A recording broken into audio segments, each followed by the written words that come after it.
ഭൗതികം അബൗദികം എന്ന വിഷയത്തിലാണ് അദ്ദേഹം സമർത്ഥിച്ചത്. രണ്ടും എന്താക്കാൻ പാടില്ല, അള്ളാഹുവിന്റെ മഹാന്മാരായ ഉലിയാക്കന്മാരോട് ചോദിക്കുന്ന വിഷയമാണ് ഇപ്പൊ പറഞ്ഞുകൊണ്ടിരുന്നത്. ഇപ്പൊ അബൗദികമായ സ്വർഗം വരെ ചോദിക്കാൻ പാടില്ല. അത് അള്ളാഹുവിന്റെ റസൂൽ സല്ലല്ലാഹു അലൈഹി വസല്ലമ തങ്ങളോട് റബീ റളിയല്ലാഹു അൻഹു അബൗദികമായ രൂപത്തിൽ എന്നുള്ള സ്വർഗം ഇടുന്ന് കിട്ടാന്നല്ല, അസ്അലുക മുറാഫഖതക ഫിൽ ജന്ന, എനിക്ക് സ്വർഗത്തിൽ അങ്ങയോടൊപ്പം എന്താക്കണം മുറാഫ അസ്അലുക ചോദിക്കാൻ പാടില്ല എന്ന് പറയുന്നു. ചോദിച്ചത് എന്താന്ന് മറ്റൊന്നും ഇവിടെ വിശദീകരിക്കണ്ട, ചോദിക്കാൻ പറ്റുമോ പറ്റൂലേ എന്ന് പറഞ്ഞാൽ ഞമ്മ എന്താക്കണ്ടേ, നമുക്ക് ചോദിക്കണ്ടേ സഹോദരൻ പറയും. പിന്നെ ഈ മൈക്ക് പിടിക്കണം, മൈക്ക് ഇയാൾ പിടിക്കുന്ന നേരത്തെ ഉണ്ട്, ഞാൻ നേരത്തെ ശ്രദ്ധിക്കുന്നുണ്ട് ഇയാളെ പിടിക്കുന്ന നിൽക്കുന്നത്. നിങ്ങൾ പറയുന്ന അവസരം തന്നാൽ ചോദിക്കാന്ന് നിങ്ങൾ പറയുന്നത്, മൈക്ക് പിടിക്കുന്നു ബാക്കിന്ന്. പിന്നെ എന്ത് നമ്മ ചോദിക്കല്, ഫിൽ ജന്ന, അങ്ങയോടൊപ്പം സ്വർഗത്തിൽ കിടക്കാൻ ഞാൻ ചോദിക്കുന്നു. ഭൗതികമല്ല, സ്വർഗം കൊടുക്കേണ്ടത് അള്ളാഹു താലയാണ്. റസൂലുള്ളാഹിനോട് നേരിട്ട് ചോദിക്കുന്നു, അസ്അലുക മുറാഫഖതക ഫിൽ ജന്ന. അതിനുശേഷം മറുപടി ഒന്നും പറഞ്ഞിട്ട് ഇവിടെ തട്ടിപ്പാക്കാൻ നിൽക്കണ്ട. മറുപടി എന്തൊന്നും അല്ല, ചോദിക്കാൻ പറ്റുമോ പറ്റൂലേ. സ്വർഗം അബൗദികമായ രൂപത്തിലുള്ളതാണ്, അത് ചോദിക്കാൻ പറ്റുമോ പറ്റൂലേ. റസൂലുള്ളാഹിന്റെ അടുത്ത് റബീ റളിയല്ലാഹു അൻഹു അങ്ങനെ ചോദിച്ചതായി നമുക്ക് കാണുന്നുണ്ട്. ഇതിനെ കുറിച്ച് നിങ്ങളുടെ മറുപടി ഞാൻ നേരത്തെ 4 രൂപത്തിൽ പറഞ്ഞു. അഭൗതികമായ കാര്യത്തിന് ഭൗതികമായ മാർഗം തേടുക എന്ന് പറഞ്ഞു. അതാണ് റബീഅത്ത് ചോദിച്ചത്. ഞാൻ ഉദാഹരണം പറഞ്ഞു.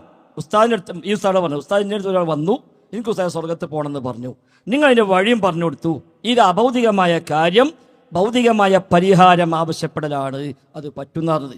അതാണ് റബീഅത്ത് ചോദിച്ചത്. എന്നിട്ട് മറുപടി പറഞ്ഞ് പറ്റിക്കാക്കേണ്ടതാ. മറുപടി നബി പറഞ്ഞ മറുപടിയാണ്, ഞാൻ പറഞ്ഞ മറുപടിയല്ല. നീ കേൾക്കി കേൾക്കണല്ലോ.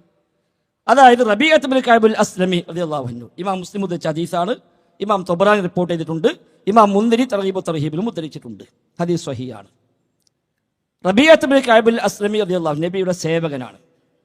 നബി തങ്ങൾക്ക് എല്ലാ ഹിദ്മത്തും ചെയ്യും. വെള്ളം കൊണ്ടുപോയി കൊടുക്കും, നബിക്ക് സേവനങ്ങൾ ചെയ്യും. അങ്ങനെ റബീഅത്തിന്റെ ഈ ഒരു സേവന മനസ്സ് കണ്ടപ്പോൾ ഒരിക്കൽ നബി തങ്ങൾ പറഞ്ഞു, സൽ യാ റബീഅ, നീ ചോദിച്ചോ. അപ്പൊ റബീഅത്ത് പറഞ്ഞു, അദ്ദേഹം പറഞ്ഞു, ഞാനൊന്ന് ആലോചിച്ചപ്പോൾ എനിക്ക് മനസ്സിലായി, ഏതു കാര്യം കിട്ടിയാലും അതൊക്കെ കഴിഞ്ഞു പോകും, തീരാത്തത് പരലോകമാണ്. അപ്പം എനിക്ക് അതാവട്ടെ ചോദ്യം. അങ്ങനെ അദ്ദേഹം ചോദിച്ചു, അസ്അലുക മുറാഫഖതക ഫിൽ ജന്ന, നബിയെ സ്വർഗത്തിൽ എനിക്ക് അങ്ങയോടൊപ്പം കൂട്ടുകാരനായി ഉണ്ടാവണം എന്ന് ഞാൻ ചോദിക്കുന്നു. അഭൗതികമായ കാര്യത്തിന് ഭൗതികമായ പരിഹാരമാണ് ചോദിച്ചത്. അപ്പം നബി തങ്ങൾ പരിഹാരം പറഞ്ഞു കൊടുത്തു. ആദ്യം നബി തങ്ങൾ ചോദിച്ചു, അബഗൈറദാലിക, അതല്ലാത്ത വേറൊന്നും ചോദിക്കാനില്ലേ? ഇല്ല, അതെന്നെ മതി. അപ്പം പരിഹാരം പറഞ്ഞു കൊടുത്തു, അഇന്നി അലാ ദാലിക ബികസ്റത്തി സുജൂദ്, നീ സുജൂദ് വർദ്ധിപ്പിച്ചുകൊണ്ട് നീ എന്നെ അതിൽ സഹായിക്കുക. ധാരാളം നിസ്കരിച്ചോ, സുജൂദ് വർദ്ധിപ്പിച്ചോ, എന്നാൽ സ്വർഗത്തിൻ്റെ കൂടെ കൂടാം. ഇതാണ് വഴി. അത് ഉസ്താദിന് പറയാൻ മറുപടി. അതുകൊണ്ട് അദ്ദേഹം പറഞ്ഞത്, ഞാൻ മറുപടി ഒന്നും പറഞ്ഞ് തട്ടിപ്പാക്കണ്ടാണ്. നബിതങ്ങൾ പറഞ്ഞ മറുപടിയാണ് ഇമാം മുസ്ലിം ഉദ്ധരിച്ചു. ഇത് തന്നെ ഇമാം മുന്തിരി ഉദ്ധരിച്ചപ്പോൾ ആ റിപ്പോർട്ട് കുറച്ചുകൂടി അധികമുണ്ട്. അവിടെ കാണാം അദ്ദേഹം പറയും, ഞാൻ ചിന്തിച്ചു, അപ്പം എനിക്ക് മനസ്സിലായി ദുനിയാവെല്ലാം അവസാനിക്കും, പരലോകം ബാക്കിയാവും. അപ്പം ഞാൻ നബിയോട് പറഞ്ഞപ്പോൾ എനിക്ക് സമയം വേണം, ആലോചിച്ച് വന്നു. എന്നിട്ട് ചോദിച്ചു. അപ്പം ചോദിച്ചെന്താ, നബിയെ താങ്കളോട് ഞാൻ ചോദിക്കുന്നു, അന്തദുഅ, നബിയെ താങ്കൾ ദുആ ചെയ്യണം ലീ, എനിക്ക് വേണ്ടി. എന്തിന്? അൻ യുദ്ഖിലനി അൽ ജന്ന, എന്നെ സ്വർഗത്തിൽ പ്രവേശിപ്പിക്കണം. വയുൻജിയനി മിനൻ നാർ, നരകത്തിൽ രക്ഷപ്പെടുത്തുകയും വേണം. അതിനു വേണ്ടി കേൾക്കി, എന്നെ നരകത്തിൽ നിന്ന് രക്ഷപ്പെടുത്തി സ്വർഗത്തിൽ പ്രവേശിപ്പിക്കാനായി നബിയെ താങ്കൾ എനിക്ക് വേണ്ടി ദുആ ചെയ്യണം. അപ്പൊ നബി തങ്ങൾ പറഞ്ഞു, ഇന്നി ഫാഇലുൻ, ഞാൻ ചെയ്യാം. ദുആ ചെയ്യണം എന്ന് പറഞ്ഞപ്പോൾ ഞാൻ ചെയ്യാം. ഇതാണ് സംഭവം. നബി തങ്ങൾ ഇന്ന് വന്ന് എന്നോട് ചോദിക്കുകയാണ്, സൽ, ചോദിച്ചോ എന്ന് പറഞ്ഞാൽ ഇതേ ചോദ്യം ഞാൻ ചോദിക്കും. നബി തങ്ങൾ ഇപ്പൊ വന്ന് നമ്മളടുത്ത് വന്നിട്ട് പറയാണ്, സൽ, നിങ്ങൾ ചോദിച്ചോളൂ, ഇത് ചോദിക്കാം. അപ്പം ഞങ്ങൾ ഇവിടെ നിന്ന് ഇവിടെ അധ്യക്ഷൻ നിങ്ങൾ ചോദിക്കാം, നിങ്ങൾ ചോദിച്ചു, ഈ ചോദ്യം ചോദിക്കാൻ പറ്റുമെന്ന്. ഇതുപോലെ നബിയും സ്വഹാബിയും തമ്മിലുണ്ടായ ഒരു സംഭാഷണമാണ്. രണ്ടുപേരും തമ്മിൽ വർത്തമാനം പറയുന്നു, കാര്യം ചോദിക്കുന്നു. ഇതാണ് സംഭവം. ഇത് നമ്മളൊക്കെ സാധാരണ ചെയ്യാറുമുണ്ട്. ഇപ്പം ചെറിയ ഉദാഹരണം കൂടി പറയാം. ഗൾഫിൽ നിന്ന് വരുന്നൊരു പേരമകൻ വല്യമ്മക്ക് ഫോൺ വിളിക്കുക, വല്യമ്മ ഞാൻ വരുന്നത്, നിങ്ങൾക്ക് എന്താ വേണ്ടത്? വല്യമ്മ പറയാം, എന്താ മോനെ എനിക്കൊന്നും വേണ്ട, ഈമാൻ കിട്ടി മരിച്ചാൽ മതി. എന്നാലും വല്യമ്മ വേറെന്തെങ്കിലും, എനിക്കൊന്നും വേണ്ട, ഈമാൻ കിട്ടി മരിച്ചാൽ മതി. അത് എനിക്കും വേണ്ട, നിങ്ങൾ ദ്വാരിക്ക്, ഞാനും ദ്വാരിക്കാം. അഭൗതികമായ കാര്യം ചോദിച്ചു, ഈമാൻ കിട്ടാൻ വേണ്ടി ചോദിച്ചു, ഷിർക്കാണോ ചോദിച്ചാലോ? ഷിർക്കല്ല. ഇതാണ് ഇവിടെ സംഭവിച്ചത്. അപ്പൊ സ്വർഗത്തിൽ താങ്കളോടൊപ്പം കൂട്ടുകാരനാവണം, വേറൊന്നും വേണ്ട നബി. ഇതല്ലാത്ത ദുന്യാവില് വല്ലതൊക്കെ നബി ഉദ്ദേശിച്ചു. അല്ല, എനിക്കിത് മതി, എന്നാ സുജൂദ് വർദ്ധിപ്പിക്കുക. അഇനി അലാ ദാലിക ബികസ്റത്തി സുജൂദ്, സുജൂദിനെ വർദ്ധിപ്പിക്കുക. അപ്പൊ അഭൗതികമായ കാര്യത്തിന് ഭൗതികമായ പരിഹാരം തേടലാണെങ്കിൽ കുഴപ്പമില്ല, ജീവിച്ചിരിക്കുന്ന മനുഷ്യന്മാരോട്. ഭൗതികമായ കാര്യത്തിന് അഭൗതിക പരിഹാരമാണെങ്കിലോ അത് പറ്റൂല. കാര്യം ഭൗതികമാണ്, പക്ഷെ പരിഹാര ഭൗതികമാണ്. കടം വീടുക ഭൗതികമായ കാര്യമാണ്. ആ കടം വീടാൻ വേണ്ടി ഭൗതികമായ പരിഹാരമുണ്ട്. അതെന്താ? കുറച്ച് തൽക്കാലം സംഭാവന തരുമോ, ഹദിയ തരുമോ, തൽക്കാലം വായ്പ തരുമോ, എനിക്ക് വലിയ കടമുണ്ടത് വീട്ടാനാണ്. അത് ഭൗതികമായ കാര്യം, ഭൗതികമായ പരിഹാരമാണ്. പഠിച്ചോനെ, ഞാൻ വലിയ കടത്തില റബ്ബേ, എന്നെ കടം വീട്ടിൽ തരണേ. ഭൗതികമായ കാര്യത്തിന് അഭൗതികമായ പരിഹാരം പ്രതീക്ഷിക്കുകയാണ്. അത് നബിയോട് പറ്റോ, അത് വലിയോട് പറ്റോ, അതാരോടും പറ്റില്ല. അതാണ് വ്യത്യാസം. പിന്നെ ഒറ്റക്കാലം നേരത്തെ യൂസുഫ് മുസ്ലിം ചോദിച്ചപ്പോൾ അവസാനം അദ്ദേഹം പറഞ്ഞ ഒരു സംഭവം ദാവൂദ് നബിയുമായി ബന്ധപ്പെട്ട്. അപ്പോൾ അവിടെ തന്നെ കുറേ പാഠം വെക്കുന്നുണ്ട്. മലക്ക് മനുഷ്യരൂപത്തിൽ വന്നു എന്ന് ചോദിച്ചു. വന്നത് മലക്കാണെന്ന് പോലും ദാവൂദ് നബിക്ക് മനസ്സിലായില്ല. ഇരുമ്പ് വളക്കാളം മുഴുജത്ത് കിട്ടിയ ദാവൂദ് നബിക്ക് മനസ്സിലായില്ല ഈ വന്നത് മലക്കാണ്. മുഴുജത്ത് വിറ്റ് പൈസ ഉണ്ടാക്കാൻ, അതിനിപ്പോൾ ഇവിടെ കറാമത്ത് വിറ്റ് പൈസ ഉണ്ടാക്കാൻ തെളിവാക്കുമെന്ന് എനിക്കറിയില്ല. അധ്വാനിച്ച് ജീവിക്കാനാണ് ഉപയോഗിച്ചത്. അതിന് അള്ള ഒരു മുഴുജത്ത് നൽകി. ആ മുഴുജത്ത് എന്താണ്? കീഴ്പ്പെടുത്തി കൊടുത്തു. അത് ഉപയോഗപ്പെടുത്തി. അതിന് വിശദാംശങ്ങളൊക്കെ നമ്മൾ പറയുകയും ചെയ്തു. ഏതായാലും അൽഹംദുലില്ലാ, നമ്മൾ ഇങ്ങനെ വെറുതെ വാദിച്ചും ജയിച്ചും നല്ല പോകണം. നമ്മളെ സംബന്ധിച്ച് എനിക്ക് അല്ല മതി എന്ന് തീരുമാനിച്ചാൽ എത്ര എളുപ്പമാണ്. എൻ്റെ തേട്ടമെല്ലാം റബ്ബിനോട്, ഹസ്ബി അല്ല, എനിക്ക് അല്ല മതി, ആ റബ്ബിനോടെ തേടുള്ളൂ എന്ന് തീരുമാനിച്ചാൽ എത്ര എളുപ്പമുണ്ട്. ഇങ്ങനെ വളഞ്ഞ് പിരിഞ്ഞ് വ്യാഖ്യാനിച്ച് ഒപ്പിച്ച് കൊണ്ടുവന്നിട്ട് സ്ഥാപിക്കേണ്ട വലിയ കാര്യമുണ്ടോ? മനുഷ്യൻ്റെ സൃഷ്ടാവിനോട് ചോദിക്കുക, സൃഷ്ടാവിനോട് തേടുക എന്ന് പറഞ്ഞാൽ വളരെ ക്ലിയർ അല്ലേ? അതിന് തെറ്റിച്ച് കൊണ്ടുപോകാൻ വേണ്ടി ആണല്ലോ ഇപ്പം അതൊക്കെ. ഞാൻ നേരത്തെ 10 അപകടം പറഞ്ഞു. ഒന്നാമത്തെ കാര്യം, പടച്ചുവെന്ന് അകറ്റി പടപ്പിലേക്ക് അടുപ്പിച്ചു. അതാണ് ഇപ്പോഴും സംഭവിക്കുന്നത്. കണ്ടങ്ങൾ പടപ്പിലേക്ക് അടുപ്പിക്കാനാണ് ഈ ന്യായങ്ങളൊക്കെ. അത് വേണ്ട, പടച്ച റബ്ബിലേക്ക് അടുക്കുക. അള്ളാഹു തൗഫീഖ് ചെയ്യട്ടെ. ഫൈസൽ മൗലവി വീണ്ടും പറഞ്ഞത് തന്നെയാണ്. അസ്അലുക, തങ്ങളോട് ചോദിക്കുന്നു. അതൊന്നല്ല, തങ്ങളോട് ചോദിക്കുന്നു, പ്രാർത്ഥിക്കുന്നു അല്ല, എനിക്ക് വേണ്ടി പ്രാർത്ഥിക്കണമെന്നുമല്ല, തങ്ങളോട് ചോദിക്കുന്നു. ഭൗതികമല്ല, അഭൗതികമായ കാര്യം, സ്വർഗത്തിൽ കടക്കൽ വീടുന്ന് കിട്ടുന്ന സംഭവമല്ല. അത് റസൂലുള്ളാഹിനോട് ചോദിക്കുന്നു. അപ്പൊ റസൂലുള്ളാഹി എന്താ പറയണ്ടേ? നീ ചോദിക്കല്ലേടാ, അത് ശിർക്കാണ്, നീ ചോദിച്ചല്ല, നീ ചോദിക്കാൻ പാടില്ല, അത് ശിർക്കാണ്. റസൂലുള്ളാഹി പറയേണ്ട അതല്ല മറുപടി. ചോദിക്കാൻ പറ്റുമോ പറ്റൂലേ എന്നാണ് എന്റെ ചോദ്യം. അഭൗതികമായ സഹായം ചോദിക്കാൻ പറ്റൂല എന്ന് നിങ്ങൾ നേരത്തെ പറഞ്ഞു. റസൂലുള്ളാഹിന്റെ അടുത്ത് വന്നിട്ട് റബീ റളിയല്ലാഹു അൻഹു ചോദിക്കുന്നു. ഇത് നമ്മൾ ഹദീസിൽ കാണുന്നു. അപ്പൊ റസൂലുള്ളാഹിന്റെ അടുത്ത് സഹാബത്ത് വന്നിട്ട് റസൂലുള്ളാഹിന്റെ അടുത്ത് സഹാബത്ത് ഈ വിഷയം അവതരിപ്പിച്ചപ്പോ റസൂലുള്ളാഹി പറയേണ്ട ശിർക്ക് എന്ന് പറയുന്നതിന് പകരം എന്താ, സുജൂദ് ചെയ്തിട്ട് എന്താക്കണം, അതിൽ എന്നെ സഹായിക്കണം എന്ന് റസൂലുള്ളാഹിന്റെ മറുപടി അല്ലേ? ശിർക്കല്ല, അഞ്ഞ് ചെയ്തൊക്കെയല്ല, അത് ശിർക്കാണ്. മുജാഹിദ് മൗലവി പറഞ്ഞു തന്നിട്ടേ ഇതത് ശിർക്കാണ്, അഭൗതികമായ സഹായം ചോദിക്കാൻ പറ്റൂല. ഒരു മനുഷ്യനോട് റസൂല് ജീവിതത്തിൽ തന്നെ പറഞ്ഞിരുന്നു. റസൂല് ജീവിതത്തിൽ തന്നെ ചോദിക്കാൻ വേണ്ടി എന്താക്കുന്നത് അത് പറയുന്നു. പിന്നെ എങ്ങനെ നമ്മളത് പറയും? അഭൗതികമായ രീതിയിൽ സ്വർഗം ചോദിക്കാൻ പാടില്ല, അല്ലെങ്കിൽ അഭൗതികമായ രീതിയിലുള്ള വിഷയങ്ങൾ ചർച്ച. അതന്നെയാണ് നേരത്തെ അദ്ദേഹം പറഞ്ഞത്.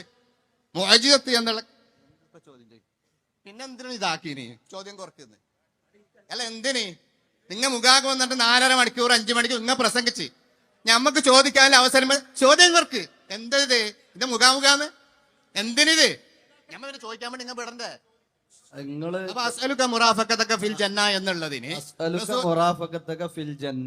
എന്നതിന് ഉള്ള ഉത്തരം പറഞ്ഞു. അതിനെന്നെ ഞാൻ മറുചോദ്യം ചോദിക്കുന്നത്. അസ്അലുക, തങ്ങളോട് ചോദിക്കാൻ പറ്റൂല, നിങ്ങൾ വാദം നടത്തി. ചോദിക്കാൻ പറ്റുമോ പറ്റൂലേ? റസൂലുള്ളാഹിന്റെ അടുത്ത് വന്ന് ചോദിച്ചപ്പോ റസൂലുള്ളാഹി ശിർക്ക് എന്ന് പറഞ്ഞിട്ട് അഭൗതികമായ കാര്യങ്ങൾ ശിർക്കെന്നാ പറയുന്നത്. നിങ്ങളെ വാദം എല്ലാം ഞാൻ എല്ലായിടത്തും അഭൗതികമായ ഇത് ശിർക്കാണെങ്കിൽ റസൂലുള്ളാഹി അത് ശിർക്ക് എന്നല്ല പറയേണ്ടത്. സ്വർഗത്തെ പിന്നെ പറയും ദ്വാരക്കാൻ പറഞ്ഞു. നിങ്ങൾ ഇവരെ പറ്റിച്ചാ മതി. അദ്ഉന്ന് അല്ലെ, അസ്അലുക എന്ന് പറഞ്ഞാൽ അതുമായിരിക്കും അല്ല അവിടെ പറഞ്ഞത്. നേരത്തെ നമ്മൾ സൂചിപ്പിച്ചല്ലോ. അതുകൊണ്ട് അഭൗതികമായ രീതിയിലുള്ള സഹായം റസൂലുള്ളാഹിന്റെ സഹാബത്ത് റസൂലുള്ളാഹിന്റെ മുന്നിൽ വന്ന് ചോദിച്ചപ്പോ റസൂലുള്ളാഹി അതിനെന്തായിട്ടില്ല, ഒരു നോ ഒബ്ജക്ഷൻ പറയാത്തത് കൊണ്ട് അത് ശിർക്കാണെങ്കിൽ റസൂലുള്ളാഹി ആണ് ഇസ്ലാം മതം പഠിപ്പിക്കാൻ ഇവിടെ വന്നത്. ആ നബി പറയാത്ത ഒരു സംഗതി പിന്നെ ഞങ്ങ വന്നിട്ട് പറയുന്നത് അത് ശിർക്കാണെന്ന് പറഞ്ഞാൽ നമ്മ പൊട്ടന്മാരായിരിക്കണം ആദ്യം. അതുകൊണ്ട് അതിന് ആദ്യം മറുപടി അറിയാം. ആയിക്കോട്ടെ, നീ കേൾക്കി. നേരത്തെ കേട്ടില്ല, അതാണ് പ്രശ്നം.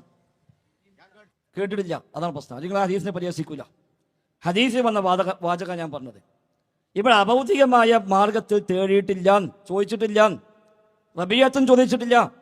റബിയത്ത് ചോദിച്ച ചോദ്യം നമുക്കും ചോദിക്കാം. ഞങ്ങത്തെ പറഞ്ഞു എപ്പോ നബി ഇപ്പൊ വരികയാണ് സെൽ എന്ന് പറഞ്ഞാൽ നമ്മൾ ചോദിക്കും. അത് പറഞ്ഞില്ലേ? നിങ്ങൾ കേട്ടില്ല. നബി ഞങ്ങൾ ഇപ്പൊ വരുന്നു, നമ്മോട് പറഞ്ഞു സെൽ, നീ ചോദിച്ചോ. നമ്മൾ എന്താ ചോദിക്കാള്? റസൂലെ എനിക്ക് സ്വർഗത്ത് നിങ്ങളെ കൂടെ കൂടണം എന്നല്ല ചോദിക്കാനുള്ളത്. ഒരു സംശയമില്ല. അത് ശിർക്കാന്ന് പറഞ്ഞിട്ട് നിങ്ങൾ ആദ്യം വിശ്വസിച്ച് വെച്ചു ഇതൊക്കെ ശിർക്ക നമ്മൾ പറയുന്നുണ്ട്. അത് നിങ്ങളെ വിശ്വാസമാണ്, നമ്മളത് പറഞ്ഞിട്ടില്ല. ഈ ഹദീസ് ഇമാം മുസ്ലിം ഉദ്ധരിച്ച ഹദീസാണ്. ഇവിടെ ഭൗതികമായ പരിഹാരമാണ് ചോദിച്ചത്. ആ പരിഹാരം നബി പറഞ്ഞു കൊടുത്തു. 2 വഴിക്ക്. ശ്രദ്ധിക്കില്ല, ഇവിടെ പറയുമ്പോൾ വേറെ വർത്താനം എന്താ പത്, ഇത് എന്താ അർത്ഥമുള്ളത്? നിങ്ങൾ പറഞ്ഞതിനെ പറയാം, എനിക്ക് പറയാൻ പാടില്ലാന്നോ? നിങ്ങൾ ആ പറഞ്ഞത് തന്നെ വീണ്ടും പറയാം. ഇതിന് ഞാൻ ഉത്തരം പറയുമ്പോൾ അതന്നെ പറയുന്ന അറിയാം. ഇത് ശരിയല്ലല്ലോ. ഇതിന് മതി. അതുകൊണ്ടാണ് വേക്കുന്ന പ്രശ്നം ഉണ്ടാക്കണേ. ഓർക്ക് മനസ്സിലാവുന്നുണ്ട്, നിങ്ങൾക്ക് മനസ്സിലാവില്ല. അത് മനസ്സിലായ സംഗതി പ്രശ്നമാണ്. ഇത് മനസ്സിലായാൽ പിന്നെ അധ്വാനിക്കാൻ പറ്റില്ല. ദാവൂദ് നബി അധ്വാനിച്ച പോലെ അധ്വാനിക്കേണ്ടി വരും. അത് പ്രശ്നമാണ്. ഇപ്പം അധ്വാനിക്കാതെ ജീവിക്കാൻ പറ്റും, അല്ലെങ്കിൽ ദാവൂദ് നബിയെ പോലെ അധ്വാനിക്കേണ്ടി വരും. അത് പ്രശ്നമാണ്. ആവട്ടെ. അപ്പം ഏതായിരുന്നാലും ദുആ ചെയ്യാൻ പറഞ്ഞതും ഹദീസിൽ വന്ന വാക്ക് തന്നെയാണ്. ദുആ ചെയ്യാൻ പറഞ്ഞു എന്നത് ഹദീസിൽ വന്നത് തന്നെയാണ്. അതാണ് അസ്അലുക അൻ തദ്ഉ അല്ലാഹ ലീ. അത് ഹദീസിൽ വന്ന വാക്കാണ്, എൻ്റെ വകയല്ല. ഹദീസിൽ ഇല്ലെങ്കിൽ ഇല്ല എന്ന് പറയും. അസ്അലുക അൻ തദ്ഉ അല്ലാഹ ലീ. അതാ റബിയത്ത് ചോദിച്ചത്. നബിയെ താങ്കളോട് ഞാൻ ചോദിക്കുന്നു. എന്ത് ചോദിക്കുന്നു? അൻ തദ്ഉ അല്ലാഹ, നിങ്ങൾ അല്ലാഹുവോട് ദുആ ചെയ്യണം നബിയേ, ലീ എനിക്ക് വേണ്ടി, അൻ യുദ്ഖിലനിൽ ജന്ന വ അൻ യുൻജിയനി മിനന്നാർ, എന്നെ നരകത്തിൽ രക്ഷപ്പെടുത്തുവാനും സ്വർഗത്തിൽ പ്രവേശിപ്പിക്കുവാനും വേണ്ടി നബിയെ താങ്കൾ എനിക്ക് വേണ്ടി അല്ലാഹുവോട് ദുആ ചെയ്യണം. ഇത് ഹദീസിലില്ലേ? അപ്പോഴാണ് ഇന്നി ഫാഇലുൻ, ഞാനത് ചെയ്യാം. ഒന്നാമത്തെ റിപ്പോർട്ടിലോ അസ്അലുക മുറാഫഖതക ഫിൽ ജന്ന, സ്വർഗത്തിൽ താങ്കളുടെ കൂടെ റഫീഖാവണം, കൂട്ടുകാരനാവണം ഞാൻ ചോദിക്കുന്നു. അതിന് അഭൗതികമായ കാര്യത്തിന് ഭൗതികമായ പരിഹാരമാണ് ചോദിച്ചത്. നിങ്ങൾ കേൾക്കി, മറുപടി ഞാൻ പറഞ്ഞോളാം. അഭൗതികമായ കാര്യത്തിന് ഭൗതികമായ പരിഹാരമാണ് ചോദിച്ചത്. അപ്പൊ നബി തങ്ങൾ പരിഹാരം പറഞ്ഞു കൊടുത്തു. എന്ത്? അഇന്നി അലാ ദാലിക ബികസ്റത്തി സുജൂദ്, സുജൂദ് വർദ്ധിപ്പിച്ചുകൊണ്ട് നീ എന്നെ സഹായിക്കുക. ഇതാണ് ഹദീസിൽ വന്നിട്ടുള്ളത്. അതിൽ ശിർക്കിന്റെ പ്രശ്നമേയില്ല. അത് ശിർക്കേ അല്ല. അഭൗതികമായ മാർഗത്തിൽ ചോദിച്ചിട്ടുമില്ല, ഒരു സ്വഹാബി ചോദിക്കുകയുമില്ല. അങ്ങനെ സംഭവം ഇല്ലതാനും. അതുകൊണ്ട് തന്നെ നബിയും സ്വഹാബത്തും പഠിപ്പിച്ച മാർഗം, ആ മാർഗമാണ് നമ്മൾ സ്വീകരിക്കേണ്ടത്. ഇസ്ലാം. ഇനി ആ തെറീബിൽ അങ്ങനെ ഒരു റിവായത്ത് ഇല്ലാന്നുണ്ടെങ്കിൽ നിങ്ങൾ കൊണ്ടുവരീനി. നമുക്ക് അനുവദിച്ച സമയം എന്ന് പറഞ്ഞാൽ, അല്ല, ഈ പരിപാടി സംഘടിപ്പിച്ച കാസർഗോഡുള്ള സഹോദരന്മാരോടുണ്ടല്ലോ, അവരടുത്ത് നിങ്ങൾ തെറീബ് കൊടുന്നിട്ട് ഇങ്ങനെ ഒരു ഇബാറത്ത് ഇല്ല നിങ്ങൾ പറഞ്ഞാൽ ഇൻഷാ അല്ലാ നമ്മൾ ഇബാറത്ത് കാണിച്ചു തരും. ആ കാര്യത്തിൽ ഒരു പേടി മേടിക്കണ്ട.